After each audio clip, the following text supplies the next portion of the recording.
Lizzie Yayo, forever keeping it a bando with 416 and the city in cooperation with Hype Magazine. And on today, we have the most poppin' event planner manager in the building. And I'm going to let him introduce himself. I go by the name of Jay Cooper. Everybody know me as One Saturdays from Instagram. That's One Saturdays, the number one, SATURDAYS. I'm like the assistant of the assistant. Most people know me from Boosted Badass. I'm known for doing the craziest events for them, pool parties from Boosted Bash.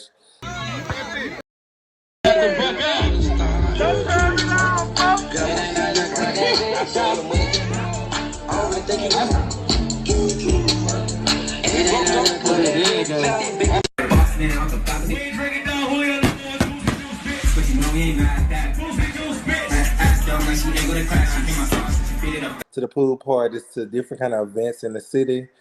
But I'm his road manager and his assistant, so I'm two people at one time. I'm rocking polo everything, the low life on God.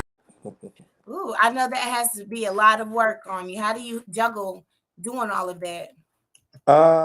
It's a challenge, but I keep God first and try to figure it out. I just go day by day and figure the challenges out because it is a challenge to do both jobs. Most definitely. Now, how did you initially get involved in like promotion, doing events? I was doing events back home from Birmingham, Alabama. I was a promoter, so the crazy thing about my story, I am an openly gay black male in this industry. So I was hated on a lot because I'm gay. So a lot of promoters went against me, but guess what? I still won. You know, I still secured the bag. When I did it, I remember one time I did an event in my hometown. There was 5 promoters going against me for my one little event.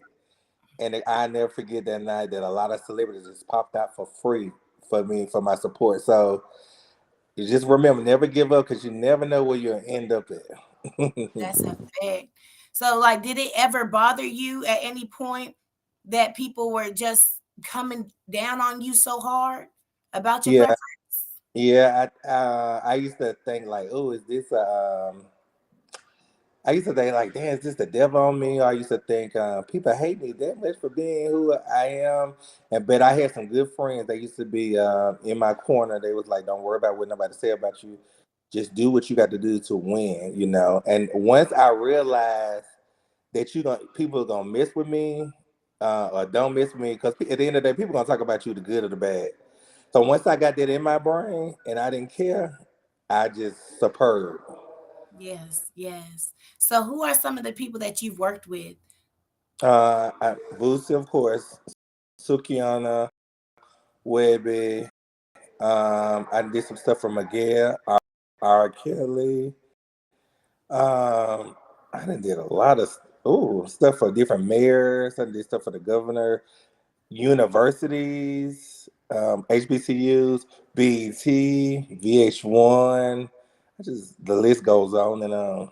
Yes, one of the things that I noticed that you did an event planning for the Super Bowl.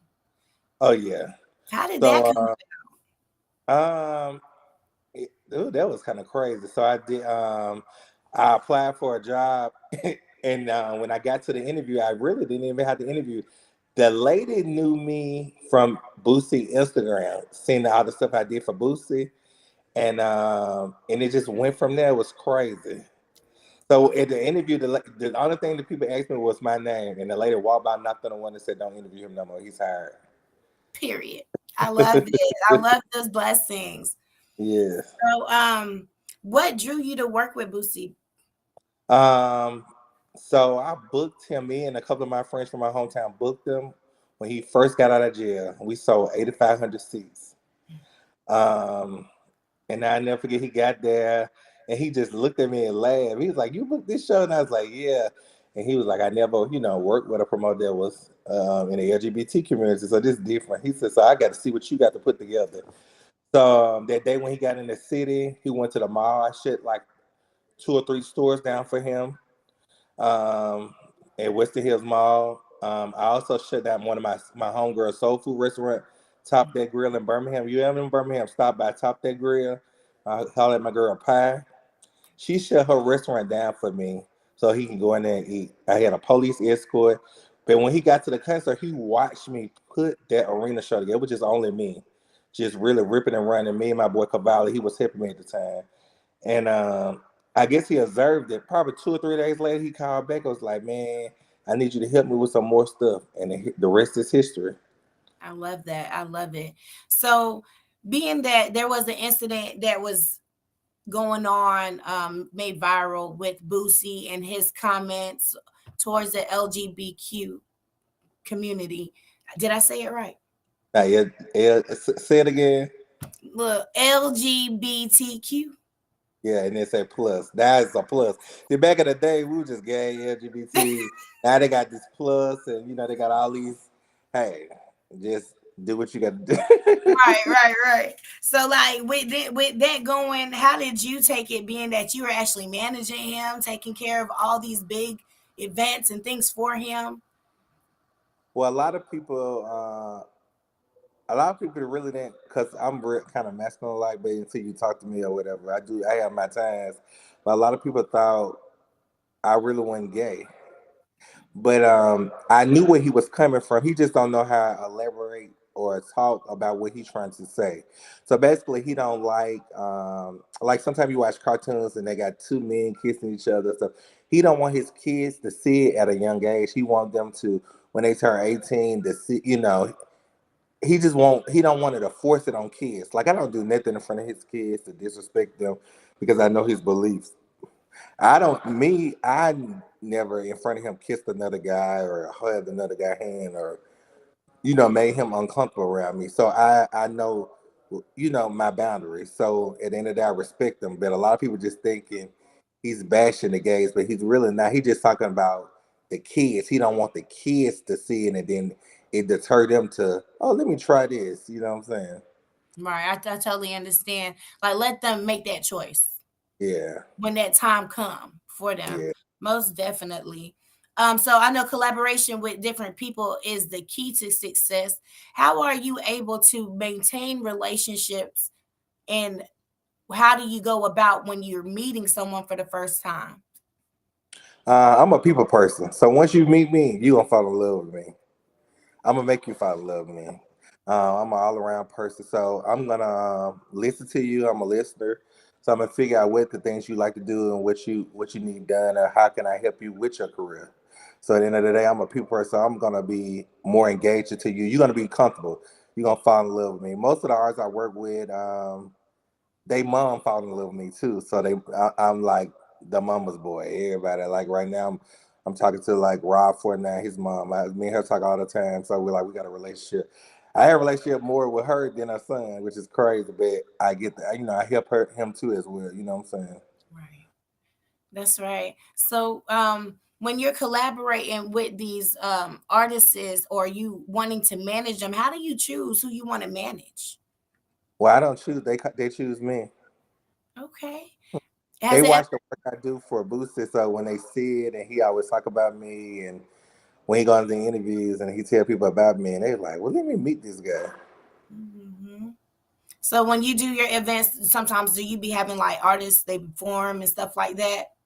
Yeah, and then I help a lot of independent artists as well. Like I bring them in, teach them how to travel and network and stuff like that. So, and most of the mainstream artists I deal with when I do their events, I ask them, can I bring independent so they can so they can see what their goal is to be in life to get let them taste the dream. So they be like, okay, now I know I got to work harder to get in this position. Right. And what are some of the things as far as them working harder require? Moving around networking. A lot of independent artists don't know it costs to be artists.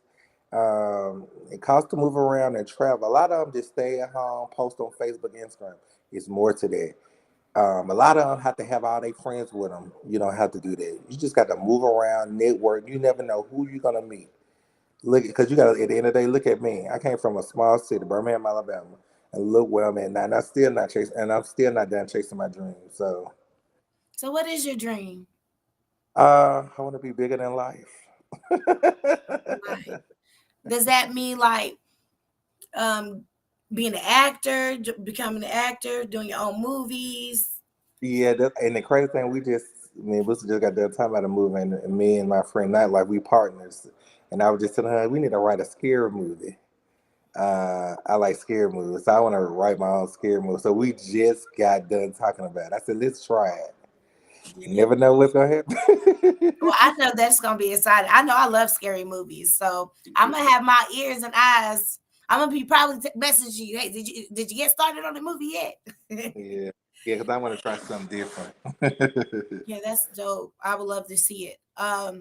So individuals that is inspiring to become event promoters, because some people they just do events, they run around, trying to make the best of things. But obviously, you made it to become very well known internationally and nationally. What what is the jewels to that to becoming a great event promoter?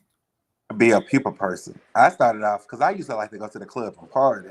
And once I realized I could make some money off of it, that was my bitch free. I'll go to the club, drink for free, eat for free, and throw the boy to make some money. So listen. But the one thing about it is I learned I had to be a people person. A lot of these guys that are party promoters, they sleeping with all the customers. I ain't have time to do all that. What I did was I went to different people parties, figure out what people didn't like about the parties, and I reversed it. And when I had parties, I knew how to treat everybody. Everybody want to be treated like in some cities a celebrity.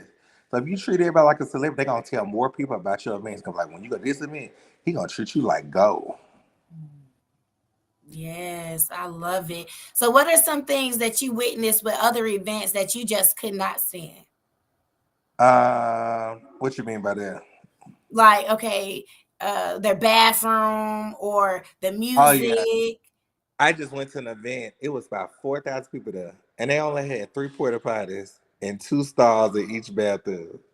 I hate that. You gotta, if you know you planning a big event, you don't know how many people coming out or what. Sometimes you gotta spend that money to make everybody come. So next year when that event, this annual event come around, you want them to say, well, one thing about that food has so many bathrooms out there, you could just pick one. You Right, just want to make everybody comfortable. Anything like with food. Nowadays, you got a vegan, so you got to have vegan food trucks. You got people that just like chicken wing. You got to have chicken wing food truck. You like people that like carnivore food. You got to have everything that you think somebody's gonna want. So when they come back to your event, they gonna say one thing about he knew how to cater this event. yes. So, okay, pool parties. I heard that you had the Chris Brown pool party. Oh So, yeah. how do you go about doing a pool party regard to like a building? So my known pool party is the Boosie, the topless pool party. Okay, So yes. So I didn't did his. I have done several other celebrity pool parties, but usually we use their houses or we'll rent a venue spot. They use their house, it's easy. So now you just have to rent shuttles, having the police and security and stuff like that. So you just got to, and the first thing with anybody event is safety. I'm big on safety. I make sure I have enough police. I make sure I have enough security. Everybody's getting searched no matter what. If you were the entourage, safety is my first thing at the end of the day. A lot of people I go to events, I see people with guns and all kind of stuff. That means they don't care about. I care about people alive because I want you to come back and say one thing. He had 1,000 some people there, but I wasn't scared. Right. That's yeah, because it's important. A lot of people they don't want to go out because it's going to be all these people. Somebody's going to get shot, and that deters them Mm. from wanting to go out. So that's very important. Safety. All right. So I'm going to go ahead and input a commercial break. So you guys stay tuned and make sure you got your pens and papers because you might need this information here.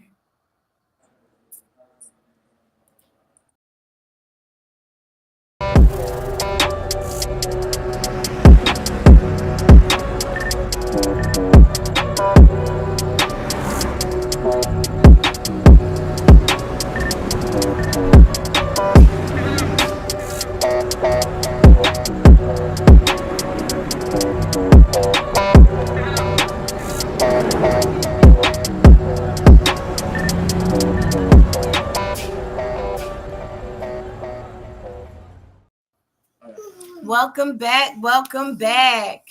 So, we are talking about your parties. Now, there is a party that you had that went viral. I heard it was so. My cologne smell good as a bitch. I've been telling y'all. www.boostecologne.com. Perfume and cologne.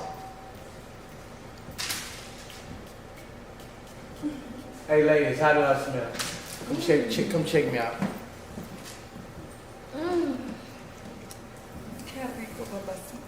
Oh, I told you. More. More. More.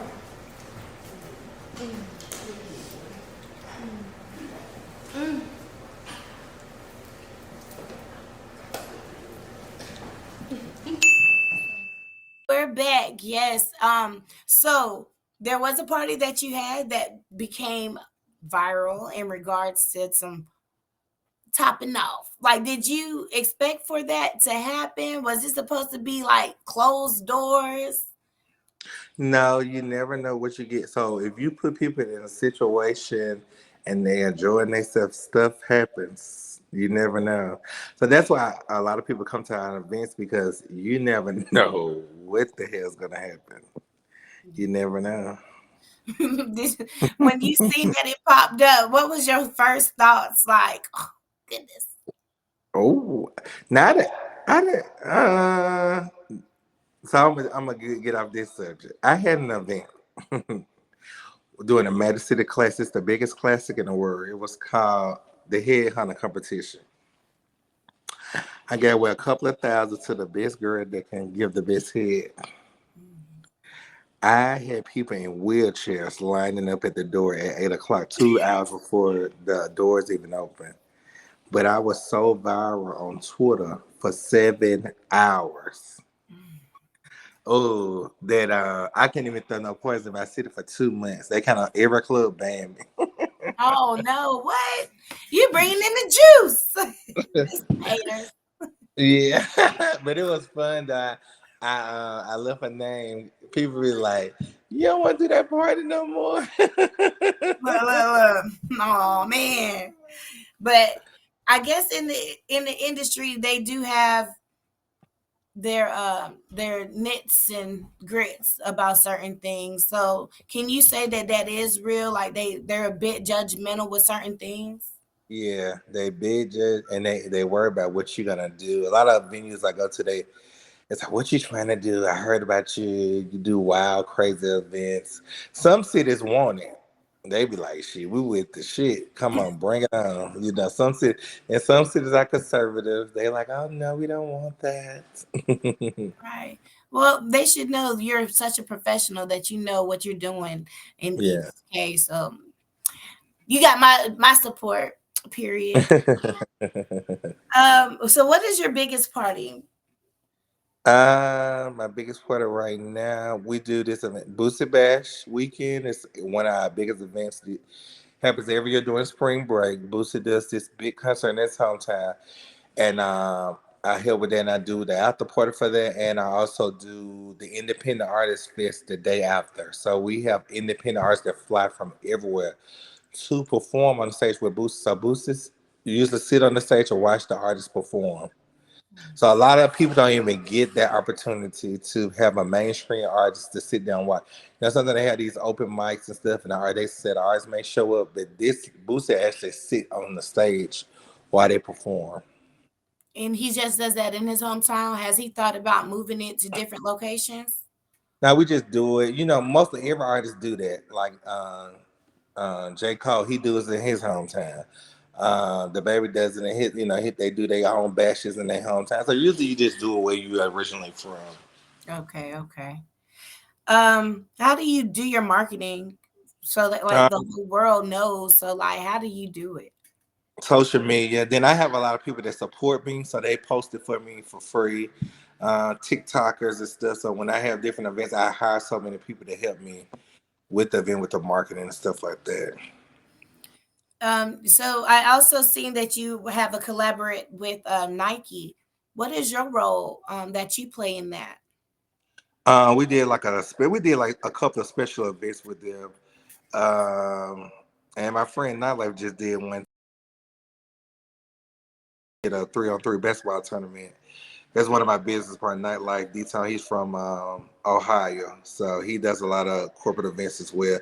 But like a lot of companies will reach out and say, "We need you to help us back this event. We know you popular in these cities." So you just team up with them and go to the event, and then just market it for them to get the crowd to come. Because a lot of corporations got the money, but they just don't know how to get the people to come. Right. And you already got that relationship with the people. Yeah. So I'm going to slide in one more commercial. Y'all hit up Jay Cooper. He just brought me a bag. Bags only, motherfucker. It's Rajal in the motherfucking building. Period. And when I call my bitch about a bag, what she gonna do? Gonna pull up. Hey man, my motherfucking 303 line. Ain't nothing funny when you get money with J. Cooper. Yo, we going crazy right now. Hit up my boy J. Cool for bookings. The line's open right now. Investment 6 tour. We're finna get this shit started. If you want your city on a motherfucking tour, make sure you hit up J. Cool right now. We booking right now. We finna bring that bitch in. Well, let's get it. Who I got with me? Suki with a good motherfucking coochie. That's what they call it. And when J. Cooper call you, what you gonna do? I'ma pull up at Where the we gonna- motherfucking time. And we gonna get that wet. We gonna get that motherfucking guap. Man, J. Cooper ain't booked it ain't booked. You feel me? Let's go, You man. heard that shit, man. Chill. J. Cooper Entertainment, you know what I'm saying? You want something special or something special to happen, you gotta holler at my partner. This is Clay Evans, VP Grand Hustle. You know what I mean? And we are back. Y'all make sure that y'all check out Boosie's cologne. He has some cologne that he has out. And also make sure if you have an event that you want done astonishingly, hit up Jay Cooper because obviously he knows what he's doing. It's genuine. It seems like it's a major passion of his for it to work the way that it is. And that's important when you're dealing with somebody when you want to express your vision on things. So lastly, I wanted to ask you if you could tell the people and give some jewels on what it is that they need to do if they are artists or wanting to be a promoter to take it to the next level. Just follow your dreams, listen. Get out in your city, network with people. If there's people you're scared to talk to, hey, just start a conversation because you never know who you're gonna meet. If you need guidance, I don't mind mentoring certain people. So, just always hit me up on social media. I always answer my DMs. I have 100 DMs last night. I went through each one of them. So I do go through my DMs. If it makes sense, I'm going to hit you back. Now, if you just talking crazy, I'm not going to hit you back. But make sure you follow me on all platforms. Facebook, J. Cooper, Instagram at One Saturdays. And Twitter, I got a Twitter too, One Saturdays 205. So. Yes, so make sure you guys follow him. It was a pleasure having you on the show, Jay Cooper. Thank you so much for allotting me your time and giving the people that has interest in you the opportunity to get to know you better. All right. Thank you so much for having me. All right. Until next time. All right.